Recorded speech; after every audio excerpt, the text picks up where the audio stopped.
Fala pessoal, LibaCast, mais um episódio aqui no ar, né, Ju? E aí, como estão as coisas? Muito bem, um LibaCast hoje muito especial. Nós temos falado de alguns temas aqui no LibaCast, né, João? Eu acho que isso funcionou muito bem, porque também tem a ver com o nosso papel de jornalista, a nossa responsabilidade social também com quem está assistindo, né? Sim, trazer exatamente. informação, né? E hoje, dia 2 de abril, né, dia que o episódio está indo para o ar, né, é um dia muito especial. As pessoas vão entender, só pelo meu recado que eu vou dar de início, né? Eu queria mandar um abraço, mandar um alô lá para as mães do Gruma, né, que é um grupo de mães de crianças que têm autismo, né, que tem o transtorno do espectro autista, né, e que é muito importante, principalmente, Ju, nessa batalha que garantir direitos, garantir tratamento, né, ter acesso a tratamento. E esse grupo foi muito importante o ano passado, quando a gente fez uma série de reportagens especiais, chamada Além do Espectro. Então, se você procurar lá no Google, Além do Espectro Liberal, você vai achar essa série de matérias que a gente fez, falando sobre autismo, né, sobre como que se lida com o autismo aqui na região, como que as mães, as famílias lidam, como que isso tem evoluído, né. Então, foi uma série de reportagens bem bacana que a gente fez no ano passado, né, em abril do ano passado.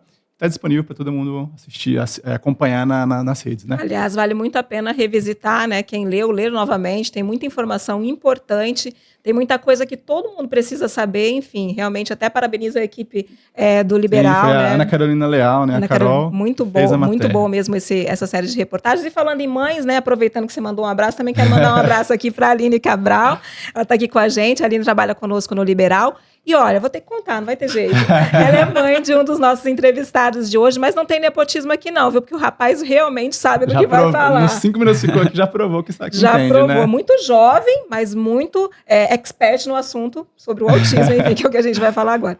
Bom, apresentar? Deixa eu dar uns recados aqui antes, né? Os recados protocolares, né? Se você quiser anunciar aqui no LibaCast, né? Colocar sua marca ou falar sobre a sua empresa num episódio, você pode procurar pelo departamento comercial lá do Grupo Liberal, do Jornal Liberal. O WhatsApp lá é o 19 99708 8831. E se você também quiser ficar por dentro do noticiário do jornal, de Americana e região, quiser saber das novidades do LibaCast também, né? Você pode acessar o aplicativo, nosso, né? Baixar o aplicativo, tem o QR Code aqui na tela, que você recebe as notificações ali do que está acontecendo por aqui, né, Ju? Isso mesmo, e não deixe de nos seguir nas redes sociais, né, gente? A gente sempre brinca, é aquele velho discurso que vocês ouvem todos os dias de quem está no YouTube, de quem está nas redes sociais, mas é muito importante que vocês curtam, compartilhem, comentem, especialmente assim que a gente publica os cortes, porque daí o Instagram, por exemplo, entende que é um conteúdo relevante. Exato. E hoje o nosso conteúdo é muito relevante, a gente quer entregar para muitas pessoas e nós dependemos de vocês aí para conseguir distribuir, né, João? Isso aí. Posso começar a apresentar primeiro? Pode. O currículo é longo, viu, gente? Enquanto o João estava falando que eu estava dando uma olhadinha aqui para ver se eu vou esquecer, mas daí eles ressaltam aí na crescente. Vamos lá, João. Bom, pessoal, a gente fala hoje sobre o assunto autismo, né? 2 de abril é Dia Mundial da Conscientização do Autismo, e a gente tem 2 profissionais aqui da APAE, de Americana, né? Que são... já mostraram que são especialistas aqui, né? Sim, sim. Um deles é a Fernanda Fornaziero Couto, ela é psicóloga, especialista em análise do comportamento aplicada, a ABA, né, a terapia ABA, especializada em neuropsicologia, terapia cognitivo-comportamental, entre outros. Entre outros. Muito bem-vinda, Fernanda. Obrigada. Tudo bem, Fernanda? Tudo Obrigada pela jóia. presença. E também temos aqui o Silvio Roberto Cabral Scatolini. Ele é pedagogo, psicopedagogo, também é especialista em ABA e muitas outras coisas aí que eu não estou conseguindo visualizar aqui, mas que ele pode explicar para a gente. Na descrição do episódio. A descrição, exatamente. Tudo bem, Silvio? Tudo bem, gente. Vocês, obrigado pelo convite, viu? É um prazer estar aqui com vocês. A gente que agradece. O prazer é nosso. Ju, posso começar? Pode começar, João. Eu estava dando uma pesquisada sobre o assunto, né, como todo bom jornalista, né, e a gente tem visto que o autismo, as informações sobre o autismo aumentaram, né, nas próprias buscas que você faz, parece que você encontra cada vez mais. E há também uma relação de estatística mesmo, né. Eu encontrei um dado, por exemplo, sobre o aumento nos Estados Unidos, segundo lá o Centro de Controle e Prevenção de Doenças. Em 1980, a proporção de pessoas com diagnóstico de autismo era de 1 para 2.500. Em 2000, 20 anos depois, de 1 para 150. E recentemente, atualmente, né, de 1 para 36. Aí, assim, vou começar jogando uma pergunta polêmica, né? Mais pessoas estão exibindo os traços do autismo ou mais pessoas com traços estão sendo diagnosticadas? O que vocês dizem sobre isso? Um dos motivos dessa prevalência, né, de 1 para 36, é que hoje a gente tem técnicas, né, a gente consegue fazer uma avaliação mais eficaz. Antes, era comumente dizer, é um deficiente intelectual ou algo do tipo. Hoje a gente tem ferramentas mais eficazes para a gente chegar a esse diagnóstico, né? É importante lembrar que o autismo ele não tem nenhum exame que detecte o autismo. Então, mas então como que você conclui isso, né? Então, a criança ela tem a carga genética, então pode ser hereditário de pai ou mãe, ou ela mesma ter uma mutação genética e a partir daí herdar, né, as características do autismo. E aí o importante também dizer que a avaliação ela é feita por uma equipe multidisciplinar. Então, a gente vê que cada vez mais a informação, cada vez mais a qualificação. Então, o profissional ele consegue olhar para aquela situação com um olhar mais ampliado e com mais técnica, né? Então, aí a gente começa a justificar o porquê, né, desse refinamento, né? O porquê que a gente consegue nomear com mais exatidão. E também as ferramentas, né? Hoje a gente tem ferramentas de avaliação que nos dá a base para isso. Aí você me pergunta, Fernanda, mas como é a avaliação, né? Como eu disse, é uma equipe multidisciplinar, a gente sempre orienta que tem ali um psicólogo que vai avaliar a questão comportamental dessa criança, um fonoaudiólogo que vai avaliar essa questão da fala, que um dos pontos que a gente sempre pega, né? Quando a gente entrevista a mãezinha lá, mas como que surgiu o alerta, né? Em que momento da vida dessa criança? É porque não apresentava fala, tinha um atraso de linguagem. E aí, a partir daí, começa essa investigação. Então, aí um fono é muito importante, um fisioterapeuta também, porque tem as questões motoras que podem estar associadas. E aí, quem fecha esse diagnóstico? O neuropsicólogo ele faz essa avaliação junto com essa equipe. Mas quem dá o aval, quem faz, né, o que a gente chama de laudo, aí é o neuropediatra, aí é o médico que conclui todo esse processo de avaliação. Fernanda, e hoje não tem idade para se diagnosticar o autismo, não mais. Né? Se consegue se diagnosticar muito cedo, você falou, por exemplo, uma questão de tempo de fala, né? Então, Sim. Um bebê praticamente ali. Na verdade, assim, a criança a gente espera ali no período de desenvolvimento dela, que com 1 ano, os 12 meses, ela já comece a iniciar os balbucios e tem o desenvolvimento da fala. Até os 24 meses, os 2 anos de idade, essa fala já é para estar desenvolvida. Então, é comum a gente receber lá as queixas, né? Completou 2 anos e essa fala ainda não está apresentada. Então, aí começa-se o processo de investigação. Mas a gente tem visto muito aí, né? Adultos sendo diagnosticados. Por quê?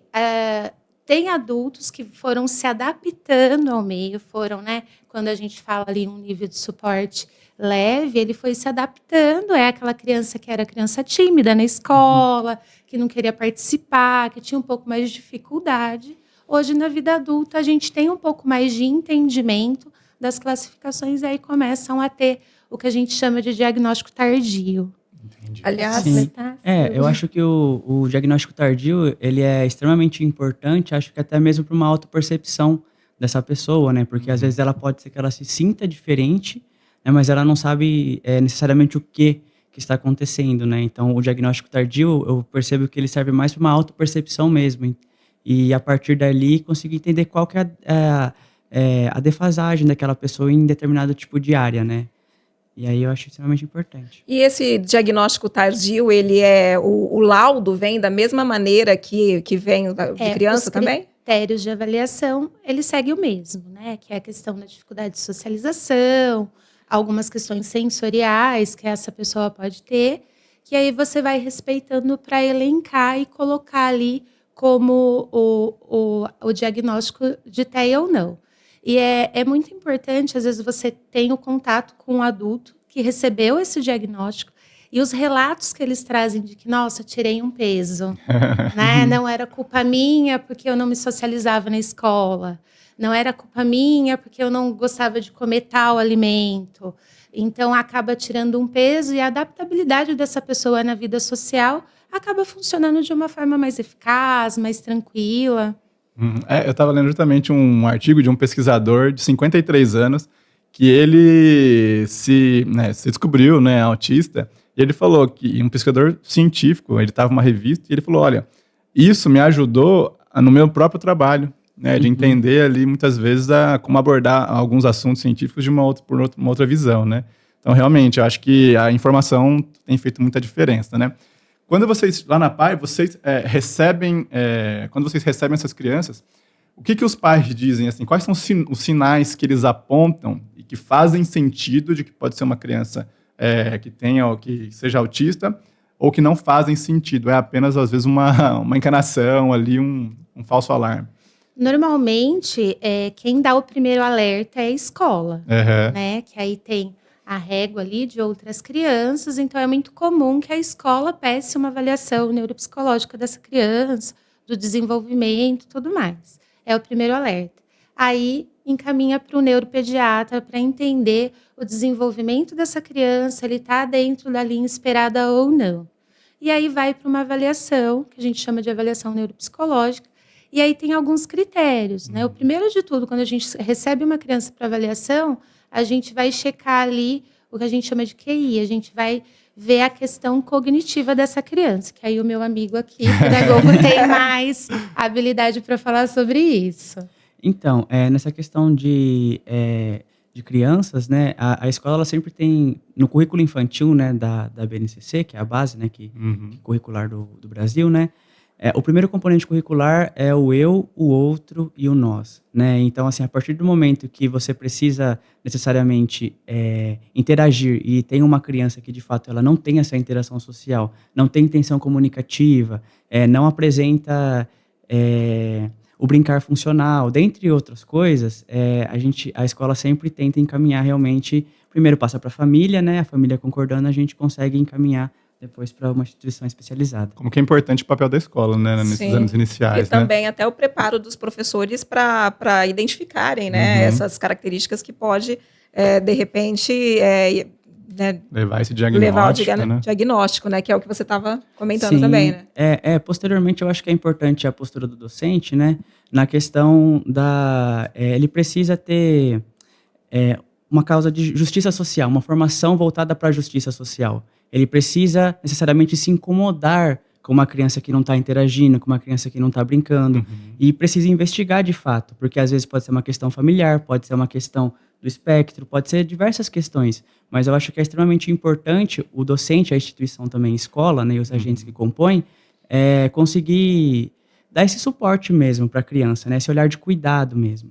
É até muito interessante, né, porque quando a gente fala sobre inclusão, né? A inclusão e a acessibilidade são coisas diferentes, né? A inclusão é o olhar o todo. Por exemplo, toda criança ela deveria ser alfabetizada, né? Então eu tenho essa demanda que é de um todo, do social. Mas a partir que eu incluo olhando para cada um delas. Então assim, cada uma delas tem uma necessidade específica. E como que eu faço para suprir? Aí eu entro com acessibilidade. Acessibilidade é o olhar para o um e trazer uma demanda de todos. Então são coisas diferentes, porque incluir eu olhar para a necessidade de todos e incluir um ou um grupo. E a acessibilidade é olhar para um e incluir todos, né? Então, acho que isso é muito importante também, ressaltar essa diferença existente, né? E como que você vê hoje a rede de educação, né, de educadores, quão preparados os professores estão para identificar esses sinais e fazer esse alerta para as famílias? É uma pergunta. E eu diria mais, na rede pública, na rede como pública isso, também, especialmente, né, Você acha funciona? que necessita de uma evolução? Com certeza, né? Eu acredito que o autismo, né, ele como movimento político, né, e que vem ganhando força ultimamente, né, a escola ela precisa se voltar, porque a escola ela é um reflexo social completo. Então, assim, se a nossa sociedade hoje tem problemas ligados a machismo, ligados a racismo, a escola vai reproduzir isso na sua totalidade. Então, por isso que o ambiente educacional ele é de extrema importância e ele precisa desse olhar de cuidado mesmo, né? Porque tem um professor muito bom, que é o Dermival Saviani. Ele diz que o currículo escolar não serve para absolutamente nada, exceto projetar um modelo de sociedade. Então, quando eu olho para a escola e eu vejo que tem problemas na escola, então, mais para frente, eu também vou ter problemas sociais.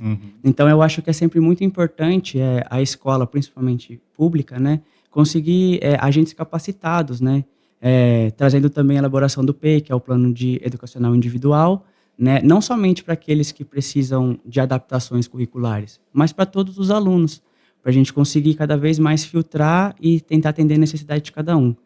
Eu vejo que a escola é um lugar mágico, porque eu consigo juntar pessoas de diferentes classes sociais, diferentes crenças, coloco todas lá para a construção de algo maior, digamos assim, né? Um filósofo que eu gosto bastante, né, o Kant, né, ele traz muito que a educação, ela retira o homem da sua barbárie, da sua selvageria, e tenta colocar ela na polis, que é na construção social. Então, por isso que eu acho que realmente os órgãos públicos eles devem se voltar com mais cuidado para a escola, principalmente nos anos iniciais. E nessa reportagem do Ju, da Ana Carolina Leal, né, que a gente publicou ano passado, a gente trazia números justamente sobre isso, sobre a quantidade de alunos, né, com diagnóstico de autismo do espectro, né, que estão matriculados nas redes municipais e estaduais aqui da nossa região. E a gente vê esse número crescer. Né? Parte desses diagnósticos motivados pela informação, né? Então, exige cada vez mais uma estrutura que os professores saibam acolher, identificar, né? Que a própria escola também saiba promover esse tipo de inclusão e de acessibilidade. Tem uma outra questão também, que às vezes as pessoas acham que o autismo pode ser curado, né? Ou porque pensam que é uma doença, né? Tratado. Né? O que se pode dizer sobre isso? Tá. Vou fazer só um adendo na questão anterior da educação, né? A gente tem visto um movimento muito positivo das escolas que nos procuram, porque as nossas crianças que são atendidas, elas frequentam a escola, né? Então, é muito comum que essa escola entre em contato para pedir orientação. Que legal. E aí, essa orientação é feita de acordo... É um manejo de comportamento, às vezes é uma adaptação de sala, é tirado... Né? Retira de perto da porta, coloca mais próximo, faz uma pista visual para que ele entenda qual é o começo, meio e fim dessa aula. Então, a gente tem percebido um movimento muito positivo das escolas em busca desse conhecimento, que tem deixado a gente, assim, bem feliz, para falar a verdade.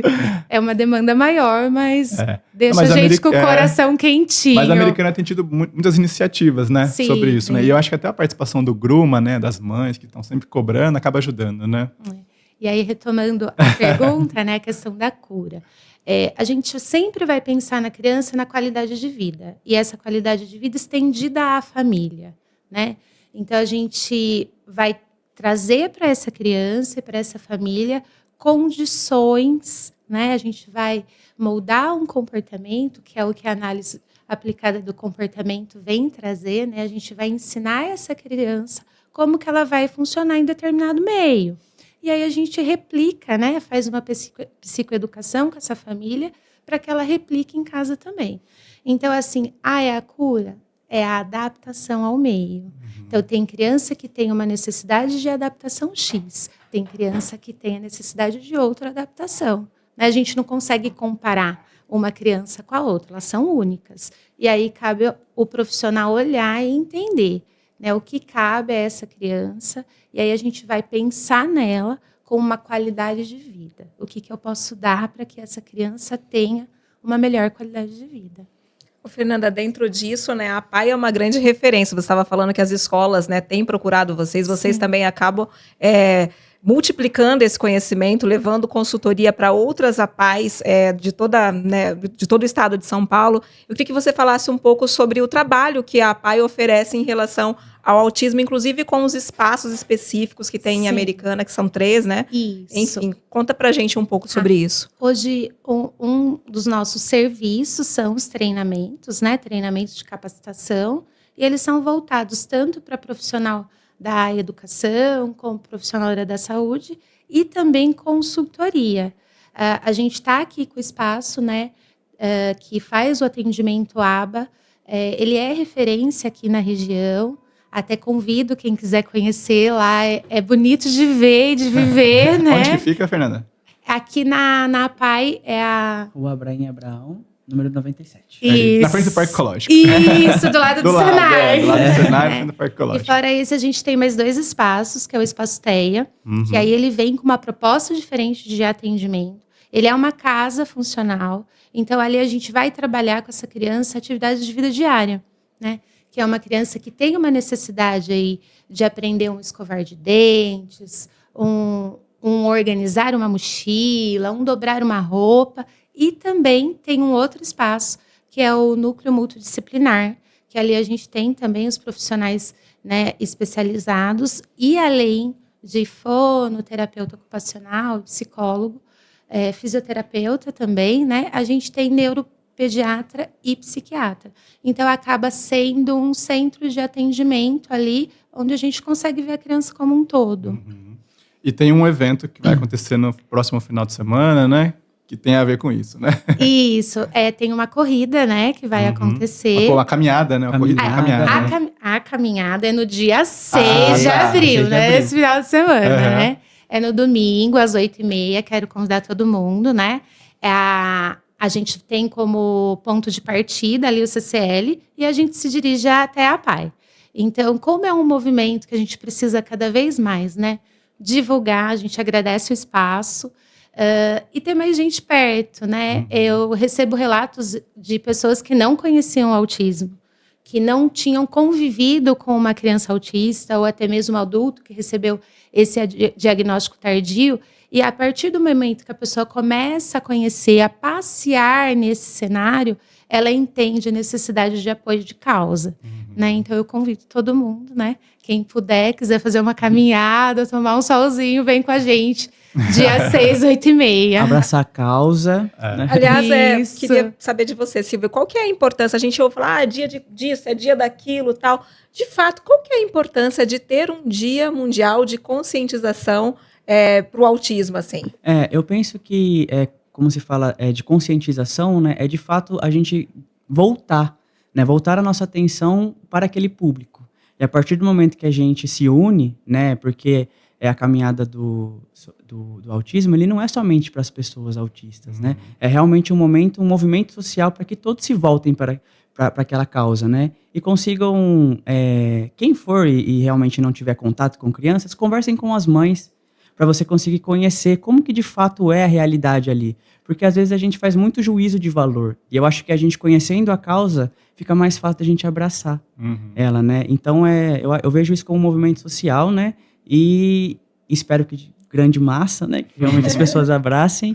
E para que posteriormente possa, de fato, mudar a política pública, melhores garantias, né? Para ter realmente, de fato, uma acessibilidade aí para todos, né? E fora isso também, a APAI, ela tem a escola especial, né? Que ela funciona do Fundamental 1 até o Fundamental séries iniciais. Então, é do 1º ao 5º ano, né? E lá conta também com professores especialistas, né? Para adaptação curricular. Fora isso também tem a equipe multi, que tem psicomotricista, psicopedagogo, que... Você, no caso. Tem a Maria também, que ela também é psicopedagoga, e a Valquíria. Tem as psicólogas e a gente está ali sempre para prestar esse auxílio, né, também para as crianças, para tentar desenvolver habilidades acadêmicas, né? Vocês sentem que houve uma procura maior nos últimos anos de famílias com crianças com sinais de autismo lá na APAI ou não? Olha, a gente tem aí, hoje a gente atende no Setoraba, judicializadas 130 crianças. Aí a gente está aí com uma demanda grande também de convênio, né? E uma coisa que deixa a gente muito feliz, assim, é que a partir do momento que a pessoa conhece o nosso espaço e entende, né, que ali nós contamos com profissionais que estão ali porque querem. Porque é assim, eu falo que só trabalha com autismo quem ama, né? Porque de fato, desafiador, mas ao mesmo tempo é muito recompensador. E a gente percebe que a partir do momento que as pessoas têm acesso ao nosso trabalho, como a dinâmica de atendimento acontece, a gente tem recebido, sim, uma procura maior. E existe uma fila de espera, por exemplo, de crianças que que necessitam de atendimento e que, de repente, por uma razão ou outra, vocês não conseguem atender tanta gente, né? Pelo fato de ser Olha, muito. hoje no setor aba, judicializado não tem fila. Chega lá pra gente, a gente já coloca. O convênio também não tá. A gente se desdobra para que aconteça. Sempre cabe mais um. E até vou dar um spoiler Opa, aqui, a gente gosta. né? Que uma das iniciativas é que se estenda o horário de atendimento até as 20 horas. Por quê, né? Tem aquele pai que precisa de uma agenda um pouco mais flexível, às vezes é a mãe que trabalha. Então, a gente está pensando em modelo de clínica mesmo, né? Um atendimento clínico. E aí, até para a gente conseguir ter uma agenda um pouco mais flexível, com mais demanda de horário. Então, já estou aí dando, né, uma notícia de primeira mão. E, assim, fila não. O que às vezes pode acontecer é que o horário que a gente tem para ofertar, às vezes aquela família não consegue se adequar, né? Mas a gente tenta ali, na medida do possível, conseguir conciliar. Os atendimentos funcionam de que horas a que horas? Hoje os atendimentos funcionam de segunda a sexta, das 7h30 às 5h. E existe o atendimento judicializado, né? Que são as pessoas que entram com uma ação judicial, geralmente contra a prefeitura, né? É o município. É o município, né? Tem os convênios e existe também um SUS, assim, algo público? Tem. Aí nós temos uma parte de atendimento SUS também, que aí ali a gente trabalha com a terapia convencional, que é o que a gente chama, então não seria a terapia aba, mas também com as mesmas especialidades. Então ali a gente conta com psicólogo, fisioterapeuta, terapeuta ocupacional, fono. E psicopedagogo também. Psicopedagogo, tem o pessoal educador, do PED também. Educador físico, por conta da psicomotricidade, né? Então, aí é um atendimento do SUS que é feito ali na PAI também. Então, hoje o nosso prédio se divide em 2 espaços, né? Tem o atendimento aba e o atendimento SUS. Por essas e outras que o trabalho da PAI é tão importante, o Grupo Liberal sempre apoia, assim, e todo mundo tem que se conscientizar mesmo, porque nunca se sabe, né, João? Hoje, de repente, você não tem nenhum autista na família, mas amanhã pode ter. Enfim, é muito importante que as pessoas apoiem, né? E até você orientar uma pessoa, né? Que você conhece, né? Intervalo? Vamos Passamos fazer um intervalo. super. A gente já volta.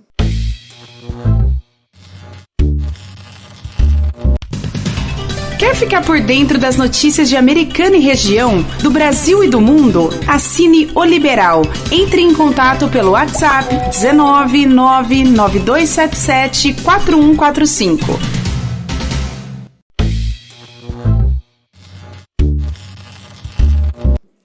Bom, pessoal, de volta aqui com um episódio do LibaCast, né? Hoje a gente está falando sobre o autismo com a Fernanda e com o Silvio aqui, que são da PAI, aqui de Americana. Pessoal, no ano passado, com essa matéria que a gente fez com a Carol, uma das preocupações que a gente tinha, e até aqui no episódio também, era saber usar os termos corretos, né? As coisas estão evoluindo, né? Assim como o diagnóstico evoluiu, a maneira de lidar, de informar também mudou, né? E a gente lá no jornal, a gente sempre se preocupa em passar os termos que sejam mais adequados, né? Um dos termos que a gente, na época, a gente teve que se adaptar é a questão do grau, né? O grau de autismo, né? E na época a gente contaram pra gente, disseram pra gente que o adequado seria o nível de suporte. Eu queria entender quais são esses termos hoje que mudaram, né? Que são mais adequados de você, às vezes, abordar uma família autista, né? Ou orientar alguém. E também que falasse sobre esses níveis, né? O que são eles, como que isso ajuda vocês também no tratamento.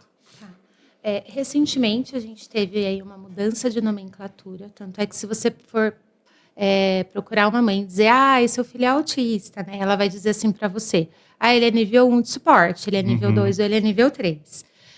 Recentemente, aí, a neuropsicologia ela vem usando outros termos, que aí a gente sai dessa questão de nível 1, nível 2 e nível 3, e a gente começa a entender como que é a necessidade de apoio dessa criança. Então, a gente vai trabalhar com o nível 1 com uma necessidade de apoio, o nível 2, uma necessidade de apoio substancial, e o nível 3, uma necessidade de apoio maior ainda. Né? Então, o que seria essa necessidade de apoio? Pensando no autismo como um todo. Né? Então, são crianças que vão ter deficiência, né, ali uma necessidade de desenvolvimento de comunicação, de interação social, a questão da fala, muitas vezes ela está presente, e também a questão sensorial dessa criança. Então, quando que esse apoio vai entrar? Então, é uma criança que às vezes ela não tem uma fala. Então, aí o que vai entrar com o apoio? É uma criança que às vezes você dá o auxílio, né? E às vezes nos relatórios a gente fala, né? Tem a capacidade para tal comportamento, com ajuda, sem ajuda, com apoio, sem apoio. Então, aí seria isso. Quando a gente fala num nível de ajuda substancial, então é uma criança que precisa de apoio para as atividades de vida diária. Então, é uma criança que às vezes ela não consegue utilizar o banheiro sozinha, é uma criança que vai ter uma dificuldade de um desfraude, é uma criança que, por questões sensoriais, o banho não é algo tão prazeroso, se torna aversivo, e aí vai entrar alguém apoiando essas atividades. Eu acho até interessante, né, que a gente pode talvez puxar um gancho, né, para falar um pouco da ciência ABA, né, porque a ABA ela consegue identificar qual que é o tipo de ajuda que essa criança ela vai precisar para cumprir determinado tipo de habilidade, né. É uma ajuda gestual, então eu vou precisar apontar, falar assim, uma ajuda verbal, a gente faz xixi aqui. É uma questão mais visual, então eu posso colocar pistas visuais ali, né? Inclusive, é até um pedido, né? Eu acredito que as escolas deveriam ter bastante pista visual para os alunos, né? Que também é uma questão de inclusão, né? E auxiliam também no cumprimento de algumas habilidades, né? Então, eu acho que a ABA, né, a ciência, né, ela auxilia muito nesse processo, porque eu consigo nivelar, né? Eu consigo observar aquilo ali mais especificamente e esvaindo essa ajuda até que essa criança consiga fazer de maneira independente, né? E, consequentemente, alterando aí o seu nível de suporte, né? Isso. E aí, assim, né? Como que você consegue identificar o que você vai trabalhar com essa criança? Então, você recebe a criança. Primeiro de tudo, a gente faz uma anamnese com a sua família. A gente precisa entender aí, desde o começo, como foi o desenvolvimento, né, dessa criança, se está dentro ali do esperado. E aí a gente faz uma avaliação, é o segundo ponto. Então, aí eu tenho ali a fotografia da criança que eu vou trabalhar. E a partir daí eu consigo colocar o plano dela, né? Então, como é individual, eu preciso olhar para essa criança de forma individual. Então, o que eu trabalho com o João, eu não vou trabalhar com o Pedro. E a partir dessa avaliação que eu vou traçar o plano que essa criança vai ser executado. E aí a gente vê, olha, uma questão fonoarticulatória, então a fono vai entrar. É uma questão muito de comportamento, a psicologia vem para ajudar com isso. É sempre um trabalho multidisciplinar, né? É muito difícil uma única área conseguir expandir essa criança, né? E englobar todas as áreas que necessitam de desenvolvimento. A gente, ouvindo eles falarem assim, a gente imagina que no mundo ideal todas as crianças receberiam todo esse suporte. Mas, infelizmente, não é assim que funciona. Até nós estamos numa região privilegiada, numa cidade privilegiada, mas em outros lugares a realidade é bem diferente. Existe a possibilidade, por falta até desse suporte, né, de tudo isso que você está falando, de piorar, de, por exemplo, um que seria nível 1, de repente, ir para o nível 2 ou até para o nível 3? O que a gente percebe, né? A criança ela tem desenvolvimento. Então, a partir do momento que essa criança não é desenvolvida, ela começa a não adquirir habilidades. E aí o crivo dela começa a ficar mais enfraquecido, vamos dizer assim, né? A gente frisa tanto a questão, né, Silvio, da continuidade das terapias, de não faltar e tudo mais, porque quando você trabalha com autista, você comemora, assim, coisas pequenas, sabe? Pequenas aos olhos, né, humanos, mas para quem está ali, para a família, e aí às vezes você fica com a criança 2 meses para você conseguir que, sei lá, ela fale um dá, né? Tem o mando dá. E aí essa criança para de vir à terapia por algum motivo. E aí você volta do começo. Então aí quando você fala, esse nível ele pode alterar? Pode, se a criança não for desenvolvida, sim. Como também quando a criança ela é bem desenvolvida, não digo desenvolvida, mas assim, trabalhada, né? A gente consegue sim minimizar os danos, né? E aí colocar aí ganhos nesse desenvolvimento. E eu acho que é aí que entra também a questão familiar, né? O apoio familiar sempre é muito importante, porque em uma aplicação de um programa na qual a criança ela precisa falar no ambiente terapêutico, a gente consegue tirar um dá dessa criança, a gente fica tipo, uau! Aí, de repente, ela fica 2 semanas sem vir e na casa dela, ela simplesmente levanta e pega as coisas. Então, ela volta para a terapia com o último comportamento dela foi reforçado, que no caso foi dessa questão de levantar e ir lá pegar. E a gente precisa voltar novamente o treino de dar e de apontar, e assim vai indo. Então, é por isso que falar sobre aquisição de habilidades, né, falar sobre os campos, né? Então, a escola é de extrema participação, importante participação, a terapia, a família, o próprio social, né? O meio que aquela criança está inserido, né? Então, por isso que é importante trazer essa acessibilidade, né? Olhar para e tentar expandir, né, pro social, né? Uhum. Ô Silvio, ela falou dos níveis de suporte, né? E há outros termos, outras expressões que foram mudando também com o tempo. A questão de quem é autista tem uma condição, uma síndrome. O que existe hoje que não é mais tão adequado se dizer assim, principalmente você encontra uma família, né, identificada com o cordão ali numa fila de mercado. Né? Como que se pode lidar com isso? Quais são os termos, principalmente, né, que as pessoas acham que ainda podem usar, né? É complexo, né? Porque quando a gente vê necessariamente uma criança não tendo um comportamento comum ali, né? A gente sempre vai emitir juízo de valor, né? E eu acho que os comentários inadequados vêm quando a gente emite juízo de valor. Então, criança birrenta, mal educada, dentre outras coisas, né? Mas por isso que é tão importante a identificação, né? Porque daí, a partir do momento que você conscientiza as pessoas e fala, olha só, ela realmente precisa de um suporte maior. Então, eu vou começar a olhar com mais cuidado. Então, eu sempre utilizo muito neurodivergente, né? Neurodivergente, atípica, autista mesmo, né? E nomenclaturas que realmente precisam ser tiradas realmente é isso. Birrenta, mal educada, mas elas vêm... Tem coisas piores, né? Tem coisas piores, né? Porque realmente vem desse juízo de valor que a gente sempre acaba fazendo, né? É muito interessante essa questão do cordão também, né, João? Sim. A gente estava comentando aqui no intervalo, é algo que é relativamente recente, né, uns 2 anos mais ou menos, e que eu acho que faz muita diferença, né? Foi uma grande vitória para a causa, né?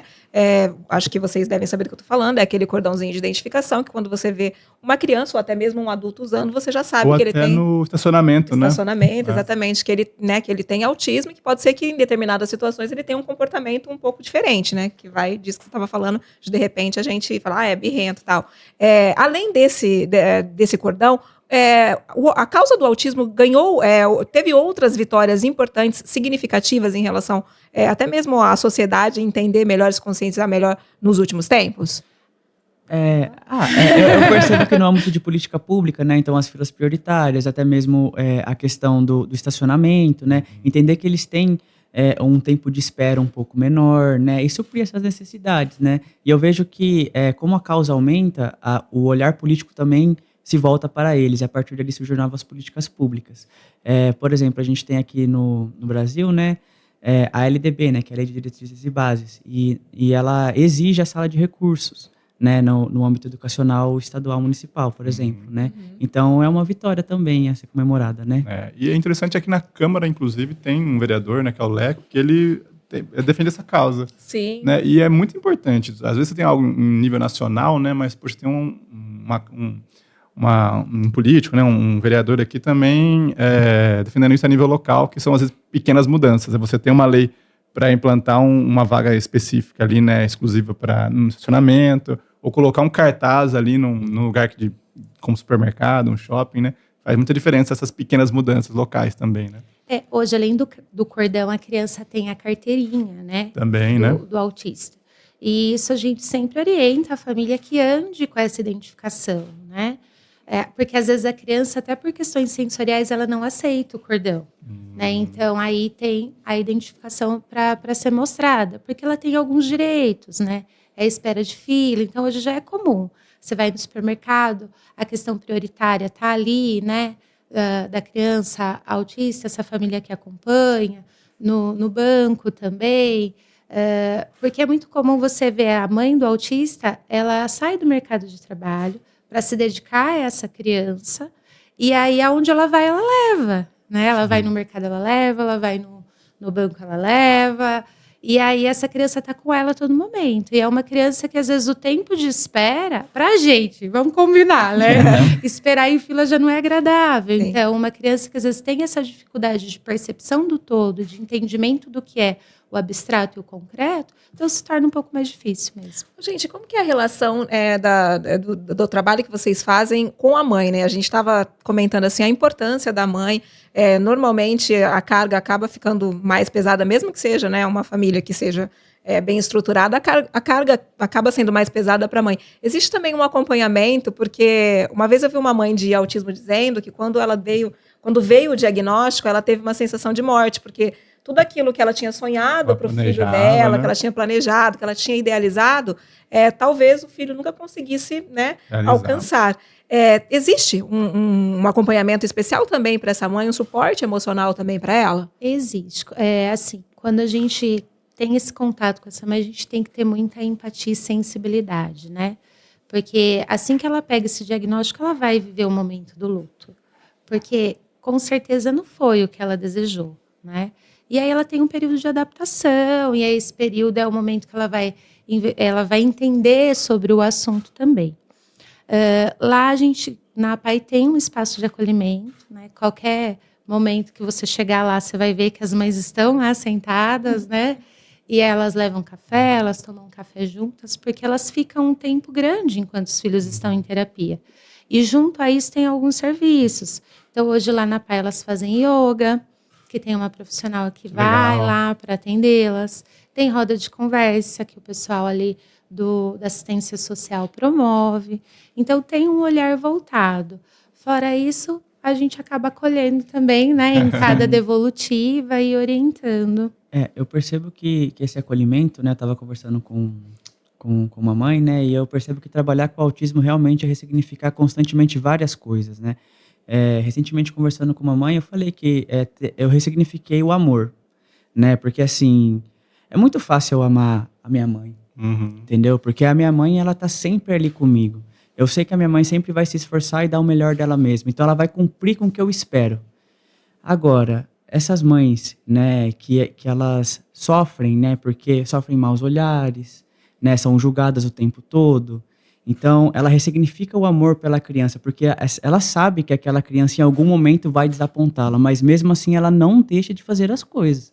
Então, eu acho isso incrível, fantástico, assim. Então, trabalhar com autismo realmente ressignificou o amor para mim, né? Que mostrou que é realmente o cuidado pelo outro, e não aquilo que o outro pode fazer por mim, mas sim sobre o que eu consigo fazer pelo outro. Entendi. Fernanda. Ô, Fernanda, e para você, eu, durante a conversa aqui, eu estava imaginando isso, que eu acho que não é simplesmente você desenvolver uma técnica, você estudar e ir para o atendimento. Né? Eu acho que a empatia é uma coisa que falta muito hoje em dia, né?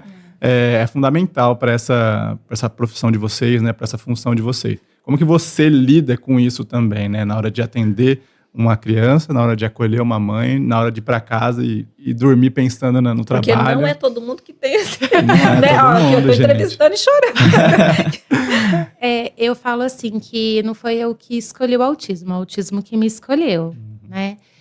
Eu fiz uma carreira, a princípio, eu iria atender clinicamente, né? Só que eu me formei em 2008. E aí, quando eu me formei, não se falava, não existia esse termo autismo. E na área clínica eu atendi adultos. Aí eu falei, opa, peraí, né? Eu preciso me especializar, porque se eu receber um pai ou uma mãe de autista aqui, como que eu vou acolher uma situação que eu não conheço? E aí eu fui me especializar na área. E aí, aprofundando, assim, acho que você gosta da sua profissão, né? Dá para perceber que vocês gostam. Então, é difícil a gente dizer, mas assim, quando você encontra com uma mãe, ou até mesmo uma criança, né? Que você consegue ver avanços, e a questão da empatia, às vezes você está ali, me programei o meu dia, tenho vários relatórios para fazer, tem a parte administrativa, né? E aí chega uma mãe que está ali Mãe por si só já carrega o sentimento de culpa muito grande, né? Sim. A sensação de nunca estar fazendo o suficiente. E aí essa mãe, ela carrega um pouco mais, porque ela sempre acha que ela pode fazer além. Então aí você chama essa mãezinha, né? Fala, vamos lá. Olha, eu gosto muito de chamar a mãe pelo nome, né? Porque ela tem a característica dela, ela é a mãe Rosana, mãe do Pedro, que está ali, ela tem a história dela. Então, eu acho que a partir do momento que você já tem esse cuidado, essa mãe já olha e fala, opa, peraí, ela sabe quem eu sou, né? Então, são pequenas coisas que você consegue transmitir ali um cuidado um pouco maior. E aí é acolher, às vezes é só tentar pôr no colo mesmo, sabe? E dizer, calma, você não está sozinha, né? O que a gente puder orientar e ajudar, a gente vai estar aqui. E teve... Ô, Júlia, posso... Claro. Teve alguma, aproveitando, né? A Júlia emocionou de vez aqui. Tem alguma história que marcou vocês, né? Eu acho que passam muitas histórias, né, por vocês. Tem alguma que talvez te deu... às vezes uma história que te frustrou, inclusive, ou até uma história que foi... que realmente falei, é para isso que eu nasci, sabe? Sim. Eu atendi... Veio uma situação pra gente de uma menina que estava há 2 anos evadida da escola. E aí era uma menina que estava assim... Ela não tinha esse comportamento social. Os primeiros atendimentos foram no carro, para fazer uma aproximação, para que ela entendesse quem era eu e que, né, eu estava ali que eu estava aceitando aquela condição. Depois a gente foi para o jardim, do jardim a gente foi para o corredor, do corredor a gente entrou na sala. E o dia que eu vi essa criança sentada num banco de escola, eu falei, opa, acho que eu ganhei um pontinho no céu, né? Alguma coisa boa eu consegui fazer. E aí, quando eu falo para você que é um trabalho de formiguinha, é de fato, né? Quando a aproximação que a gente fez, demorou 2 meses para que essa criança aceitasse que eu pegasse na mão dela e entrasse até o espaço. Então, respeitar esse tempo, o tempo da criança nunca vai ser o meu. Nunca. Acho que nunca, né, Silvia? Não. A gente estipulou, assim, algo para falar. É sempre a criança que vai determinar. E aí... Até hoje, às vezes, o pai manda foto, né? Da evolução, do atendimento. Esse final de ano, a gente fez uma confraternização com as famílias e aí a gente entregou um portfólio para cada família. E ali a gente teve o cuidado de colocar as fotos das evoluções da criança em cada área. Então, teve ali a evolução na fono, teve a evolução na terapia ocupacional, na psicologia, e ver aquela mãe recebendo... Né, teve muitos relatos emocionados, né, algumas mães choraram, porque a criança recebe o diploma, né, quando conclui o ano. Então, a gente quis fazer esse carinho para que ficasse registrado. E aí teve muita mãe que foi viajar no final do ano e levou o portfólio da criança, né, para dizer, olha, ele está evoluindo, olha o que hoje ele já consegue fazer. Porque como são evoluções que acontecem lentamente, às vezes a própria família... tem um pouco de dificuldade de enxergar. Sim. E aí a gente colocou isso, conseguiu concretizar no portfólio e foi muito bom, né, Silvio? Deu trabalho, mas foi muito bom, né? Foi incrível fazer esse portfólio, né? Conseguir explicar esses ganhos, né, ali para a família, para realmente ela conseguir entender também como que é o trabalho terapêutico, né? E sobre histórias que me emocionaram bastante, né? Teve uma em específico, porque eu acho que a esperança é algo que me emociona muito, né? Então, eu atendo uma criança, né, que ela é não verbal, né, e assim, foi um vozinho lá, e ele sentou, e conversando com ele, né, mostrei um vídeo dele falando algumas palavras e tal, e ele sentou e falou assim, olha, eu sempre sento e converso com ele, eu sei que ele não vai me responder, mas eu tenho certeza absoluta, eu sinto no meu coração, que algum dia eu vou perguntar para ele como que foi o dia dele, e ele vai falar como é que foi. Daí, assim, ele chorando, assim, sabe? Então, a esperança que essa família tem, a responsabilidade que a gente carrega como terapeuta, todas as vezes quando eu tô atendendo uma criança, eu lembro desse avô, eu lembro de olhares, eu lembro de várias coisas, assim, que de fato me fazem continuar, sabe? Porque tem momentos que eu chego para casa e falo, putz, tentei de tudo e não tive um avanço que eu esperava. Mas aí eu lembro daquela família, que quem mais... eles confiam nesse momento, sou eu, que sou o terapeuta do filho dela. E daí isso me dá muita força para continuar. Então, questão de o que mais me emociona não são histórias tristes, de fato, mas sim a esperança que carregam as histórias tristes. Ju, a gente precisa colocar um pacotinho de lenço aqui. Queria que vocês falassem um pouco sobre a programação, então, né? Nós estamos... o Dia Mundial de Conscientização sobre o Autismo é o dia 2 de abril, porém, a programação é ao longo do mês inteiro, né? Eu queria que vocês falassem um pouquinho sobre o que vocês prepararam, então, para esse mês. Nós tivemos várias ações, né? E aí a gente tem a caminhada, volto a dizer, dia 6. E a gente tenta trabalhar, viver o autismo o ano todo, né? Porque ele está presente na nossa vida o ano todo. Então, a gente trabalha muito com essa questão da psicoeducação, a importância da informação. Então, dia 27 de setembro, a APAI está preparando um simpósio, onde virão palestrantes, pessoas assim bem qualificadas, para falar sobre diversos assuntos. E aí é um momento que a gente consegue contemplar a família, a pessoal da área de educação, outros profissionais, técnicos, né? E é um momento muito bacana, porque você acaba trocando também vivência profissional, né? Então, a APAI ela também tem esse olhar, né? Opa, está funcionando aqui, mas aonde eu posso ampliar? Qual outro público que eu posso atingir? Então, a gente tem essa programação também. Perfeito. E falando um pouco também, né, antes da gente encerrar, já estamos partindo aqui para o final, sobre o que nós, né, pessoas, a sociedade de modo geral pode fazer, como você mesmo disse, tem um dia, mas eu acho que a gente tem que pensar nisso o ano inteiro, para ajudar na causa, para melhorar, né, de uma maneira geral, para quem tem autismo, para os familiares, enfim. Quais são as atitudes que a gente pode tomar para que isso aconteça? Eu penso que conversar com as famílias. Eu acho que a partir do momento que você consegue compreender o sofrimento de um outro ser humano e você ainda vai agir errado, isso seria extremamente errôneo da nossa parte, né? Então eu penso que somente de você sentar e tentar entender o que está acontecendo com aquela criança, o que está acontecendo com aquela família, e ter esse olhar mais empático, é que talvez eu seja muito otimista, mas eu penso que após você realmente entender a dor que o outro ser humano está passando e você não se comover e continuar errado, então tem que rever muito o conceito mudar aí, isso, né? E eu acho que além disso também, né, é conhecer o trabalho, né? De repente, ir visitar a APAI, entender a estrutura, a importância de ser pensado de forma individual, quais são os profissionais que estão ali, conhecer mesmo, né? A gente sempre está com as portas abertas e a gente fica muito feliz quando a gente recebe visita, porque é a oportunidade da gente mostrar um lado que poucas pessoas veem, né?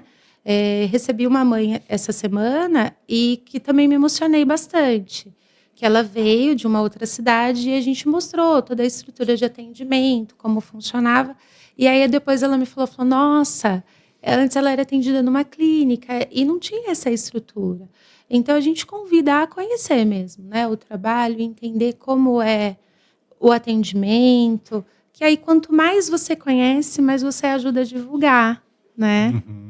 Ô, Ju, eu acrescentaria ainda se informar, né? Eu acho que hoje a gente tem tanta possibilidade e talvez esse aumento de diagnósticos tenha muito a ver com isso, né, com a evolução do conhecimento. E a gente tem tanta possibilidade de se informar e se informar com qualidade, né? Há muita desinformação sobre o autismo, né, que circula por aí e que é veiculado de uma maneira, às vezes, criminosa, né? Mas hoje, a nível local, né, o Liberal, por exemplo, publicando conteúdos especiais sobre autismo, o próprio podcast aqui abordando um assunto, né? Um mês de abril, que é um mês que a gente, às vezes, se dedica mais a falar sobre isso. Mas hoje tem o ano inteiro de informação, tem excelentes fontes de informação e, às vezes, é justamente isso que as pessoas precisam para se conscientizar um pouco melhor ou de dar um passo para ajudar na própria família, né? E a gente também valorizar as pessoas que trabalham com isso, porque a gente viu aqui que é um trabalho muito complexo, né? Muito desafiador, né? Que deve lidar com sentimentos, com desinformação, inclusive, né? Mas que a gente vê que dá certo e se tornou referência, né? Que bom ter vocês. Obrigada, gente. Agradeço o convite, gente. Obrigado, pessoal. Muito. Silvio e Fernanda, sejam sempre bem-vindos aqui, né, no Liberal também para falar sobre o assunto. E parabéns pelo trabalho de vocês. A gente agradeço em nome da APAI, né? É sempre muito importante, além da informação, ter um espaço, né, para falar sobre isso e sempre que precisar a gente está à disposição. Agradecimento final também para a Kelly, né, que é a coordenadora de comunicação da PAI, que está aqui com a gente e ajudou a gente nisso tudo. Sempre com a gente, né? Fechamos, João? Fechamos, Ju. Gente, muito obrigada pela companhia e nós voltamos na próxima semana. Até mais.